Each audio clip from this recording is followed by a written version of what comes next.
So shellfish trails are becoming very popular tourism initiatives along the coastal states.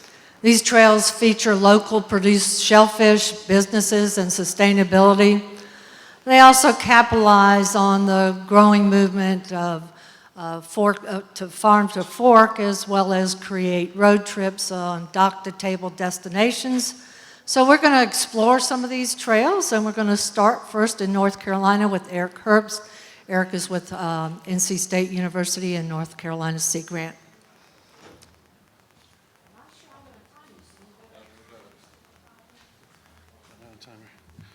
Well, thank you, Leslie, and I just want to thank Bill and Beth and Oyster South again for giving me the opportunity to talk to you all today about the North Carolina Oyster Trail.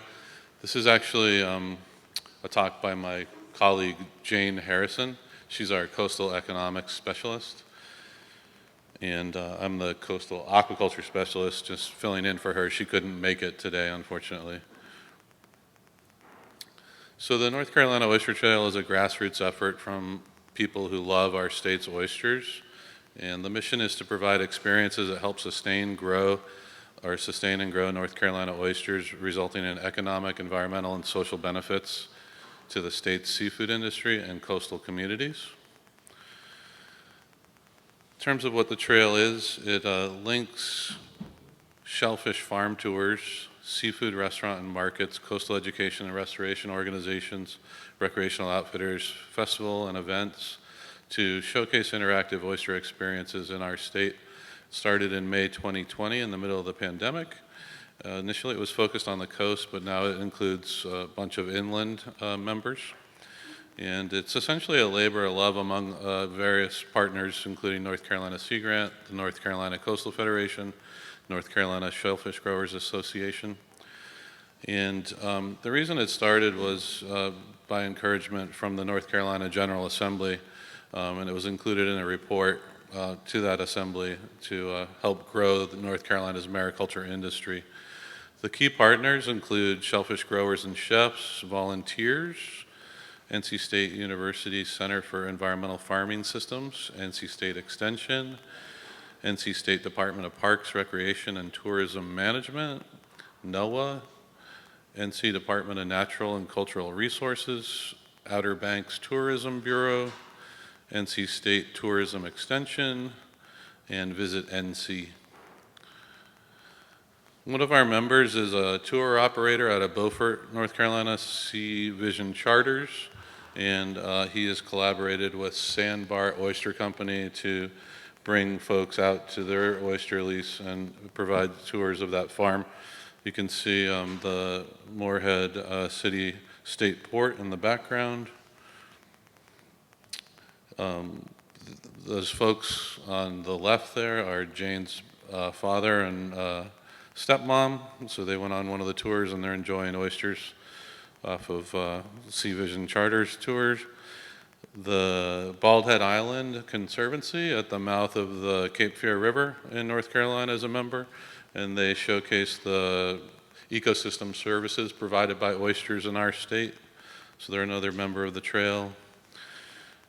Blue Water Grill and Raw Bar out in the Outer Banks. They're a member. They provide delicious oysters and oyster shooters. I'm kind of hoping someone might be making some oyster shooters tonight. I don't know if that's in the plans or not, but I understand those are pretty tasty. And it's not just limited to oysters. We have other shellfish growers, including clam farmers that are members of the trail. So this is Hooper Family Seafood. They're in Carteret County. They're excited to be able to provide tours of their clam farm. Currently, we have 65 members. We have a dedicated website, active social media presence. We've invested in some swag, bandanas, koozies, banners, rack cards, etc. And we've had a lot of regular organic growth in terms of media content and articles, videos featuring the trail. Including some pretty high-level national publications like Condé Nast Traveler, UNC Daily Tar Heel, Ocracoke Observer, Outer Banks Tourism, etc. And We use the trail for educational purposes as well as to promote growers and other businesses around oyster aquaculture, shellfish aquaculture in our state. So we do track social media hits, et cetera. And one of the big publicity campaigns was that folks in North Carolina can eat oysters on any day that ends in Y, as long as they're farmed oysters. This was Clammerhead. He was a force. Unfortunately, he passed away, but he was an icon in our area and will remain that way. Posted on his life and accomplishments. Just some more on social media, number of followers, etc. And Oyster Week was something that came from the North Carolina Oyster Trail. Oh, that's it. Sorry. That's 5 minutes. But anyway, Oyster Week was one of the accomplishments of the trail. And we got a proclamation from our state governor, Cooper, to make Oyster Week in North Carolina every year, in October, 10 to 16th. So Oyster Week's coming up in 2022. Hope you all can join us. And I will, there's some stats. But if you have any questions, please reach out to me. Thank you.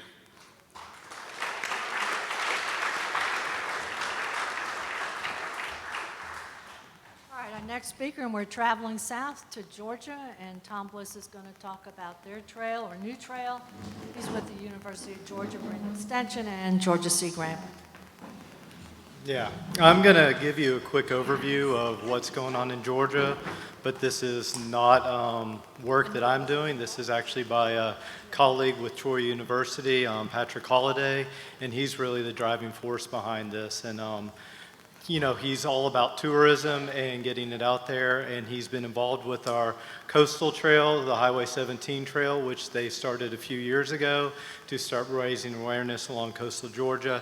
And with the development of the oyster industry here in Georgia, he saw an opportunity to start building in a Georgia Oyster Trail component to that.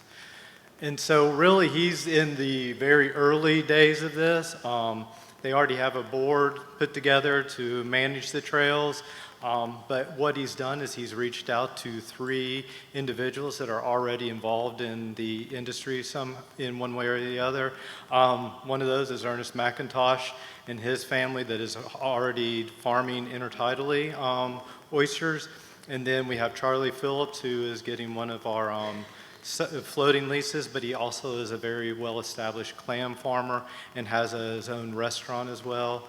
And then in the southern part of the state, we have Karen Sharp, who is a wild harvester, but also has a seafood store. So he's reaching out to these known places, and really it's just to start building the scaffolding to build on the trail as our industry starts to grow.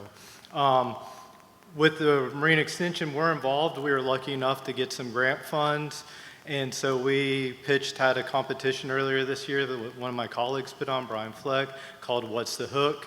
Patrick was one of the recipients of this award, so he got a small seed award to get the Georgia Oyster Trail going. And with that, he's working with Nature Conservancy, Oyster South, and then our Institute of Government up there that does a lot of surveys and has been doing a lot of background work to help the industry move in that realm.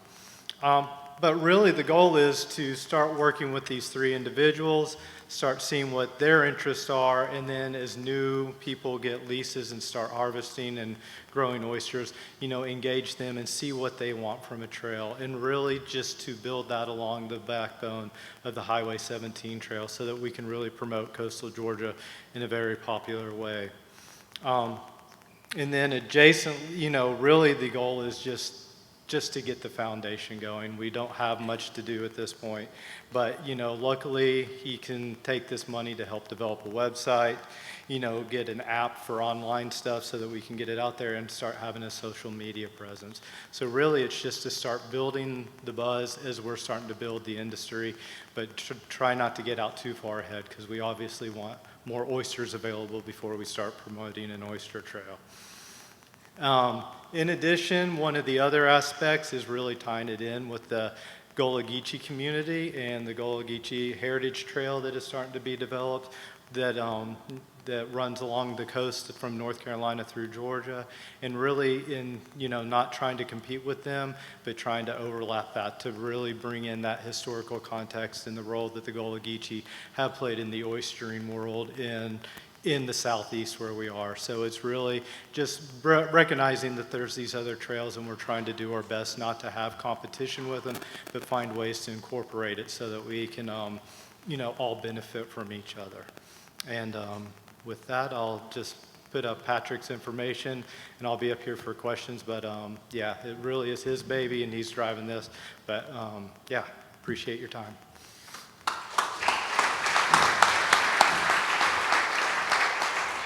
Okay, so now we're going to head over to the Big Bend region of Florida, and Natalie Anderson with the University of Florida is going to tell you about that trail. Thank you. Yes, I'm Natalie. I'm with UF Shellfish Extension, and I'm talking about the Florida Big Bend Shellfish Trail. It's a tourism initiative that really highlights the diverse shellfish species this region supports. Located where the Florida Peninsula meets the Panhandle, the Big Bend is one of the most pristine stretches of coastline in the U.S. It's surrounded by a mix of federal and state-owned uplands, which really act as a barrier to encroaching development. The Big Bend is one of the most productive areas for marine shellfish in the Gulf. Shellfish harvest in these 5 counties has a really long history, and it's in a major facet to the region's heritage. In the 1800s, maritime economies prospered in towns of Cedar Key, Swanee, Horseshoe Beach, and Steinhatchee. Commercial production of bay scallops, shrimps, oysters, blue and stone crab really peaked in the 50s and 60s and have since declined, giving way to recreational harvest. Many of these towns still harbor local shell fisheries and are great examples of working waterfronts as harvesters continue the traditions of generations past. Now, the Conservation Fund conducted an economic study of the Big Bend, and they really highlighted the central role that land and water use play on its economic health.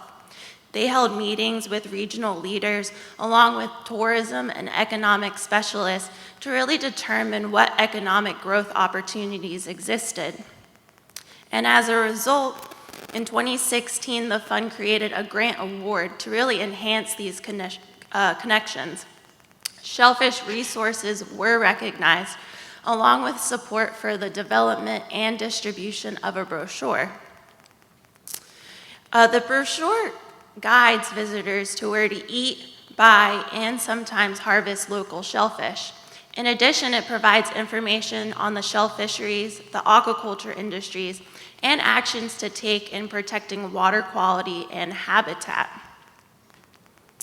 In total, the guide, or the map in the brochure, recognizes 95 shellfish vendors.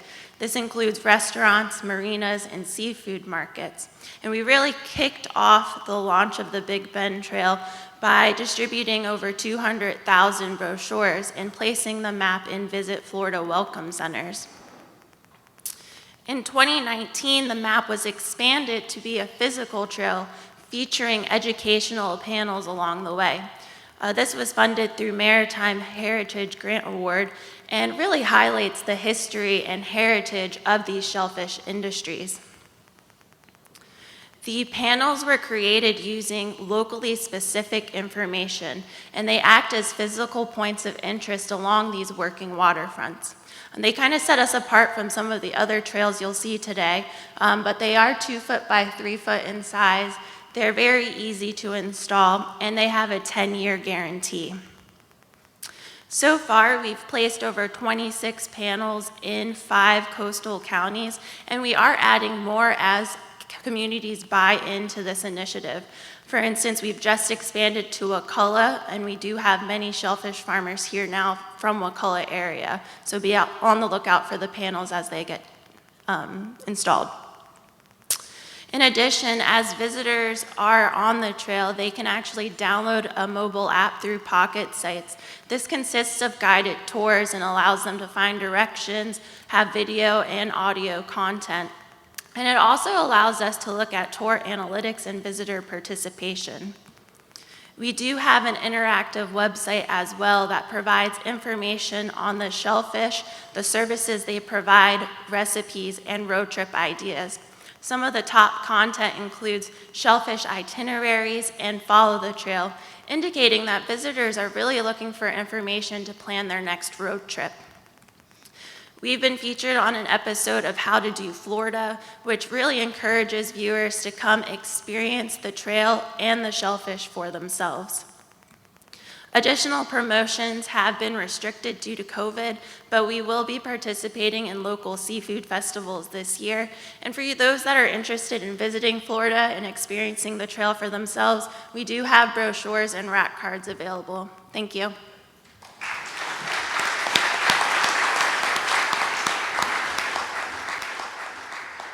All right, now we're going to head over to Alabama and with PJ Walters, and PJ is with the Auburn University Marine Extension and Research Center. PJ Waters, yeah. Thanks, Will. All right, thanks everybody. Good afternoon. Appreciate the opportunity to come and talk about the trail we've got in Alabama. I have to go back and forth for my glasses based on what I can see. So the purpose of our trail was primarily to support our oyster gardening program in the Bay. That project's geared towards an educational opportunity for citizens to engage in their oyster environment and oyster ecology from their peer. There's a restoration component, a small research component. But what we found, after a while of doing that, since probably 2001, we needed a way to step off the coast and reach new user groups. So we stole this idea, which I'll get to in a second. But the trail itself is just a hybrid public art education project for us. We use local artists that painted our shells. We placed them in different locations that are accessible to the public. We made it interactive. It's a giant scavenger hunt. And what they're looking for is information to answer questions on the map. The information to answer those questions are found on the plaques on these stops. But in an effort to support that oyster gardening effort, we were able to support the educational component of a number of the local schools. The Stewarts are here. You probably recognize some of these students because I think those were yours that year. We found very early on in oyster gardening that as we got older, high school students stay about the same age. And so you just get new ones every year and they do all the heavy lifting. So that works out well, but we needed a way to support that financially. And so this is where that trail came in. The objectives, again, we want to increase public awareness of oysters. Speaking to what we talked about this morning with some of these cultural services that oysters provide, we found that a lot of people just didn't know what oysters do. They knew whether they liked to eat them or not, but beyond that, they didn't really know that much about it. So this was one of the ways that we wanted to reach out to people. We wanted to support an experiential opportunity. We wanted people to get their hands on oysters and then connect them with the reefs, the new oyster farming industry that was starting. And through that effort, the students got to engage also with the ecological, but also the economic component of oysters in their local environment. So the trail itself, we launched the first leg in the summer of 2013. Like I said, we stole this idea from the New Jersey Clam Trail. So I don't know if anybody's here from New Jersey, but thanks a lot. It was a great idea. Giant 4-foot fiberglass oysters that came out of all places, Nebraska. And like I said, they're painted by local artists. So we've got a pretty robust art community in Mobile. And they did a nice job painting different environmental or locally important scenes. The visitors follow the trail. It kind of leads them through downtown, that initial leg, and allows both people that live in Mobile but visitors to the city to sort of see all of the city by following some sort of map. Again, it's a scavenger hunt. They're just looking for information about oysters. They're on the little plaques that are on each one of these things. And as they complete the trail, they can send it in. You win little oyster prizes. But it allows us to kind of check to see who's out on the trail. It's been kind of interesting. We've had people from really all over the world send in these things. So, Europe, Asia, South America, of course, North America. But it gives us a way to put some metrics to it. The maps, we moved them online. We started with paper maps, but that became kind of a pain quickly. And so we moved it online. Then the various restaurants and bars could link to it. It was a lot simpler that way. In the winter, spring of 14, we expanded to the next 6, so we grew it to 12. We're up to about 26 now. We're in the process of adding another one with a local brewery that wanted a stop. So we're not adding as many as frequently, but we do add them periodically. And again, the proceeds that come off these sponsorships are supporting that restoration effort in the Bay. The sponsors themselves, generally they're restaurants or businesses. We have different groups of people that have sponsored them. Sometimes we'll have families that sponsor them. Other NGOs that are working on other kind of environmental projects will sponsor them. They'll have them painted in some way that means something to that group. We try and get the plaques to kind of match the sponsor to the extent that we can, but it's always going to be centered around some sort of economic or ecological aspect of oysters. I think that's my last slide because they told me 5 minutes, so we'll go to the panel. So that's it. So Jacqueline Robidoux gave 2 outstanding presentations recently, one at the National Extension Tourism Conference and then at Aquaculture 2022. She could not be here with us today, but she provided us with a video to talk about the Maine Oyster Trail. Jim, almost there. All right, great. All right, let's check the volume on this, Dan. Hi everyone, Jacqueline Robidoux here with Maine Sea Grant and the University of Maine Cooperative Extension, and I'm going to give us a quick overview on some of the exciting updates we have been doing to the Maine Oyster Trail. So a quick background to kick us off. The trail was first proposed in 2011, but there were some pretty significant barriers to getting it started, the largest being that oysters could not be sold direct off the farms. This changed in 2014, and in 2015 we had one oyster farm that was offering tours, but lots of interest from other farms. So in 2017, with a critical mass of farms involved, Sea Grant launched the first oyster trail. And this is our 2017 trail. So you can see we have about 30 farms, some of which offer direct sales and tours, but not all of them do. So there was kind of limited ways that visitors could interact with the farms and also interact directly with the trail. And we decided to revamp the trail in late 2020, seeing lots of new farms, new visitor experiences, and impacts of COVID. So we surveyed 58 farms and found out that 48% were offering a variety of different types of farm tours. 81% were offering direct sales as a response to the pandemic, and farmers really wanted to continue offering these opportunities. And 70% of the farms we surveyed were using social media, so things like Instagram and Facebook were really useful in building brand awareness with at-home consumers and local buyers. And there was a variety of other types of visitor experiences that farms were offering, so we wanted to figure out a way to really encapsulate this in the new trail. And partners on the trail revamp include both Sea Grant Extension and the Maine Aquaculture Association. Together, we set out with the goal of building something that was fun, user-friendly, interactive, and brought the trail into 2020, 2021. And we received funding from the Maine Office of Tourism and the Maine Aquaculture Innovation Center, primarily to contract web developers who would help us to create a mobile passport and a website and the trip planner. So to build out this online platform, we thought really carefully about business types and criteria, first and foremost being oyster farms. So oyster farms needed to offer some kind of visitor experience, and they also needed to provide us the information so visitors could find them. So we had to ask a lot of questions, things like, what's your schedule? Are you seasonal? Do you have a license? And we drew the line at things like shipping, delivery, and online orders. We also included raw bars in the trail as a great point of entry for oyster consumers.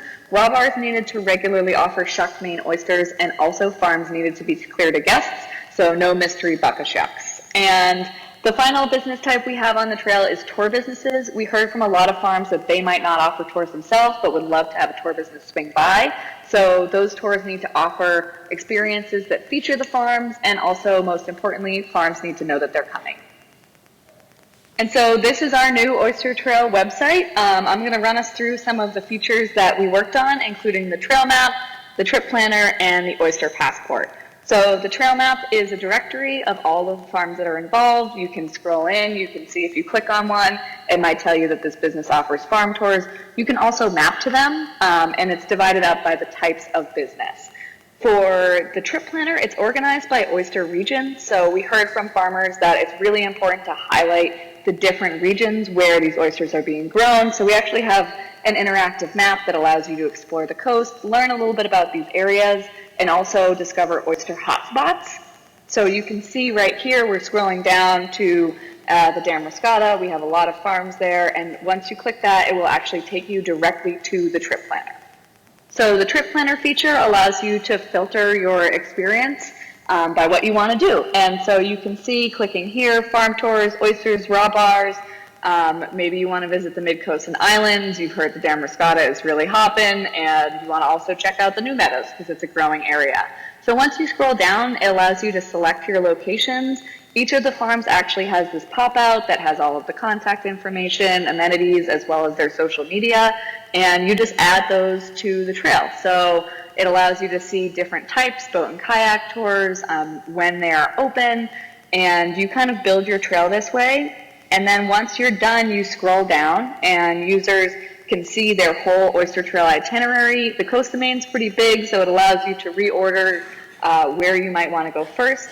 You finalize the Oyster Trail, it gives you a nice map, and then in order to get all of the info about these farms, you need to first sign our liability waiver, and second, send yourself the trail via email. And this is the auto-generated email that our website will send you. So it's going to provide info on the selected businesses, the addresses and contact info, booking info, direct links to the websites and social media, as well as business and tour details, which is really critical because the trail doesn't provide a booking service, so it's on the individual users to follow up with these businesses. And when you visit any of our participating farms and businesses, each of them have a unique 4-digit code that actually links directly to our Oyster Passport. So when folks scan the QR code or go to our passport page on the site, this is where they will enter those 4-digit passport codes. It also allows users to log info about your experience. So you'll see we ask about if you did a tour or purchased oysters, which is helpful for us to know how folks are interacting with the trail. This is also how folks can track their farms and regions. With enough farms, it auto-generates an email to us to redeem trail rewards, and it also lets you explore some facts and questions. There's a little bit of a gap here. On participating farms and businesses, 16,000 website views, over 4,000 followers on social media, 1,900 registered users as a part of the trail, visitors coming from all over the place, 1,800 total check-ins, 600 of which were farm tours, 1,200 of which were oyster purchases direct from the farmer. We've sent out over 100 prizes, made a measurable impact for a lot of these small farms, and have been covered in state, national, and international media. So what's next for the trail? We received funding from the Nature Conservancy to do some promo videos and some women in aquaculture programming. We are exploring models for long-term funding, so things like sponsorships or trail dues, with the goal to keep it really easy and cost-effective for farmers to participate. And we're coming up on the 2022 season, so we have some new events and new opportunities being offered through farm. And with that, please come visit our farms. This is the Oyster Trail information as well as my contact if there's any follow-up questions. Thanks again for giving me some time to talk about the Maine Oyster Trail.